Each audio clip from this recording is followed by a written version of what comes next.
Cellphone இசைக்குயில் நம்மை அழைத்திடும் போது தொலைவினில் வாழ்ந்தாலும் தொடுவோம் நாமே.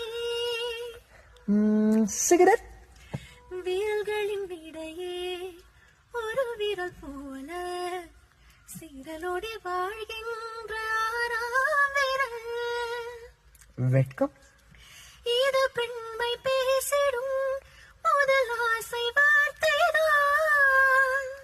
மீசை இது எனக்கு மட்டும் சொந்தமாகும் கூந்தல் குழந்தைதான். ஆலாபனை நான் பாடிட அரங்கேறிடும் காதல் இசை கண்ணா. ஆலங்குயில் கூவும் ரயில் ஆரிரரோ ஏலேலோ யாவும் இசை ஆகுமடா கண்.